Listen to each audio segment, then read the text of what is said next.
Hello everyone, design hub ক্লাসরুমের পক্ষ থেকে আমি ইঞ্জিনিয়ার বাঁধন বিশ্বাস আছি আপনাদের সাথে। আজকে আমরা জানবো এক্সেল এর কাউন্টিভ ফাংশনটা কিভাবে ব্যবহার করতে হয়। তো চলেন শুরু করি। আমরা যখন অনেক বড় ডেটা নিয়ে কাজ করি, তখন আমাদেরকে কাউন্টিভ ফাংশনটা বেসিক্যালি অনেক টাইপের হেল্প করে। যেমন দেখা যায় যে যখন আমাদের ডেটা অনেক বড় থাকে, তখন ওই ডেটাগুলোর মধ্যে স্পেসিফিক কোনো ডেটা সম্পর্কে যদি আমরা জানতে চাই, বা সেই স্পেসিফিক ডেটা এক্স্যাক্টলি কতবার ব্যবহৃত হয়েছে সে সম্পর্কে যদি জানতে চাই, তাহলে আমাদেরকে কাউন্টিভ ফাংশনটা ব্যবহার করতে হয়। যেমন আমরা ধরে নিলাম আমাদের অফিসের কিছু পার্সন আছে, তাদেরকে আমরা লিস্টিং করেছি। সো এই পার্সন গুলো মাসের বিভিন্ন দিনে কাজ করেছে। যেমন আকিব সাহেব কাজ করেছে হচ্ছে মাসের প্রথম দিনে, তারপরে রহমান সাহেব কাজ করেছে হচ্ছে মাসের দ্বিতীয় দিনে। সো এইভাবে আমরা হচ্ছে মাসের 1 থেকে 10 দিন পর্যন্ত কাউন্ট করেছি। সো এগুলো হচ্ছে আমাদের বিভিন্ন সেলস পার্সন। যেমন আকিব সাহেব 1 নম্বর দিনে যেমন কাজ করেছে, আবার দেখতে পাচ্ছি উনি মাসের 6 নম্বর দিনেও কাজ করেছে। এখন এমন যদি একটা সিচুয়েশন আসে যে আকিব সাহেব এই যে 10টা দিন গেল, এর মধ্যে এক্স্যাক্টলি কতগুলো দিনে কাজ করেছে, তো এই টাইপের জিনিসগুলো বের করার জন্য আমাদেরকে কাউন্টিভ ফাংশনটা ব্যবহার করতে হয়। তো কাউন্টিভ ফাংশনে যে জিনিসটা থাকে সেটা হচ্ছে আমাদের একটা রেঞ্জ নিয়ে নিতে হবে। সো রেঞ্জ কি? রেঞ্জ হচ্ছে আমাদের এই ডেটাগুলা। যেমন আমার এই এ এবং বি সেলের এই ডেটাগুলা হচ্ছে আমার রেঞ্জ। কারণ এর মধ্যে থেকে তো আমরা দেখবো যে আকিব সাহেব বা রহমান সাহেব এক্স্যাক্টলি কতগুলা দিনে কাজ করেছে। এরপর হচ্ছে ক্রাইটেরিয়া। ক্রাইটেরিয়া যেহেতু হচ্ছে যে আমরা জানতে চাচ্ছি যে আকিব সাহেব কতদিনে কাজ করেছে, সো আমাদের ক্রাইটেরিয়া হতে পারে আকিব, হতে পারে রহমান, হতে পারে জামাল। সো এইটা হচ্ছে সেই ক্রাইটেরিয়া। তো এই যে সূত্রটা আছে এর উপর ভিত্তি করে আমরা একটা অটোমেটিক ফাংশন ব্যবহার করব, যে অটোমেটিক ফাংশনের নাম হচ্ছে কাউন্টিং, যেখান থেকে আমরা অত ওয়েতে বের করতে পারবো যে মাসের কতগুলো দিনে ওনারা কাজ করেছে।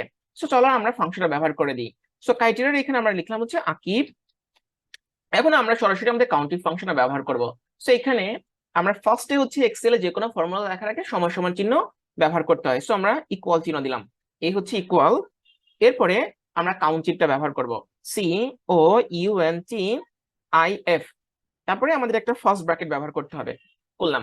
এখন আমাদের এই রেঞ্জটা সিলেক্ট করতে হবে। এই যে এখন রেঞ্জ উঠছে, সো আমাদের রেঞ্জটা কোনটুকু? সো এইটা হচ্ছে আমাদের রেঞ্জ। আমরা রেঞ্জটা সিলেক্ট করে নিলাম, রাইট? করার পরে আমাকে ক্রাইটেরিয়া সিলেকশনের কথা বলা আছে। সো ক্রাইটেরিয়া হচ্ছে আমাদের এই সেলে আছে। সো আমি একটা কমা চিহ্ন দিলাম, তারপরে এই সেলটা সিলেক্ট করলাম। করার পরে আমি একটা ব্র্যাকেট শেষ করে ফেললাম। এখন আমি এন্টারে ক্লিক করি। সো আমি দেখতে পাচ্ছি যে আমার এক্স্যাক্টলি আকিব সাহেব কাজ করেছে হচ্ছে মাসে 3 দিন। সো এই যে 10 নম্বর দিন পর্যন্ত ধরেছি, তো এর মধ্যে 3 দিন। আমরা একটু ম্যানুয়ালি দেখি। সো উনি এই দিনে কাজ করেছে, উনি এই দিনে কাজ করেছে এবং এই দিনে কাজ করছে, রাইট?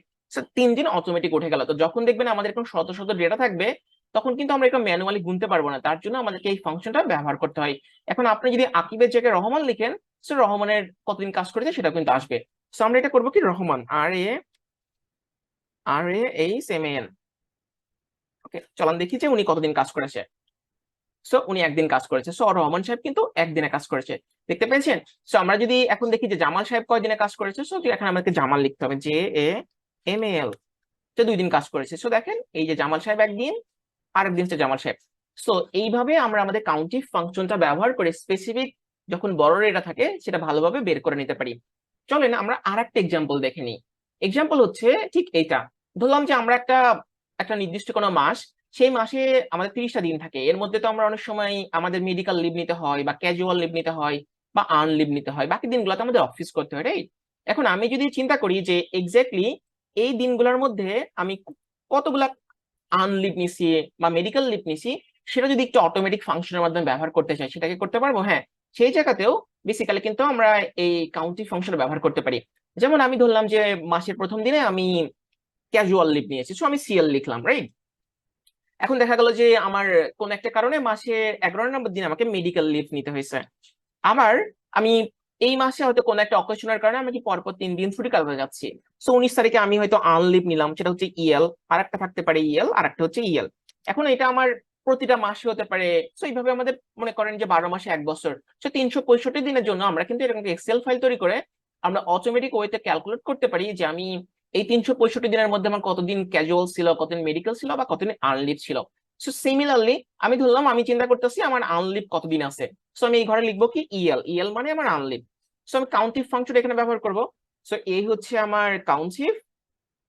সো এই হচ্ছে COUNT কাউন্ট, IF এই হচ্ছে ফার্স্ট ব্র্যাকেট দিব, তারপরে রেঞ্জ। তো রেঞ্জটা কোন হবে? রেঞ্জটা হচ্ছে আমার এইটা। কারণ এই ডেটাগুলোর মধ্যে থেকে আমরা চিন্তা করবো যে আমার কতগুলা দিনে আমার মেডিকেল হবে বা এটা কি বলে যে আনলিভ হবে বা হচ্ছে আমার ক্যাজুয়াল লিভ হবে, সিএল মানে ক্যাজুয়াল লিভ। ওকে, সো আমরা এখন এই পুরো ডেটাটা সিলেক্ট করে দিচ্ছি এই পর্যন্ত। করার পরে যেহেতু আমার সিলেক্ট হয়ে গেল, এখন আমরা কি চিন্তা করছি আনলিভের ব্যাপারে, রাইট? সো আমি একটা ব্র্যাকেট চিহ্ন, একটা কমা চিহ্ন দিব, তারপরে আনলিভের ঘরে ক্লিক করলাম, তারপরে আমি আমার ফার্স্ট ব্র্যাকেটটা শেষ করি।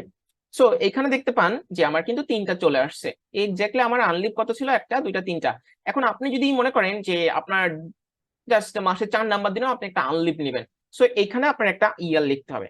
দেখেন এল, সো অটোমেটিক কিন্তু আপনার এখানে 4 উঠে যাবে। আবার যদি মনে করেন যে আপনি এই ছুটিগুলো নিবেন না পরের মাসে, সো সরাই দিবেন, সেটা কিন্তু চলে আসবে। সো এইভাবে আমরা কিন্তু যেমন একটা মাসের জন্য করতে পারি, বা এটা স্পেসিফিক অনেক গুলো মাসের জন্য করতে পারি, সো এইভাবে কিন্তু বছরে এটা করে ফেলি। বড় বড় অফিসে যেটা করা হয় যে যখন কোন একটা এমপ্লয়ি দেখে যে কতদিন ছুটি নিয়েছে বা সে কতদিন অফিস করেছে, তো সেই জায়গাতে কিন্তু এক্সেলের অনেকগুলো যে ফাংশন ব্যবহার করা হয়, তার মধ্যে কিন্তু এই কাউন্টিভটা ব্যবহার করা হয়। তো আমরা যদি ইঞ্জিনিয়ারের কথা চিন্তা করি, সেই জায়গাতে কিন্তু আমরা কাউন্টিভ ফাংশনটা ব্যবহার করে আমি কতগুলো সার্কিট ব্রেকার আসলো, কতগুলো লাইট আসলো বা কতগুলো ফ্যান আসলো, সেটাও কিন্তু আমরা করে নিতে পারি। ঠিক আছে, তো আজকে মোটামুটি কাউন্টিভের এটাই ছিল হচ্ছে একদম সিমপ্লেক্স একটা এক্সপ্লেনেশন। আপনারা যদি আরো ডিটেলসে জানতে চান তাহলে হচ্ছে আমাদের চ্যানেলটা সাবস্ক্রাইব করে আমাদের সাথে থাকবেন। আমরা রেগুলারলি এক্সেলের উপরে ভিডিও প্রকাশ করব। আর আমাদের এই টিউটোরিয়াল যদি আপনাদের কাজে লাগে তাহলে অবশ্যই লাইক এবং শেয়ার করতে ভুলবেন না। আজকের মতো এখানে শেষ করছি, সবাইকে অনেক অনেক ধন্যবাদ।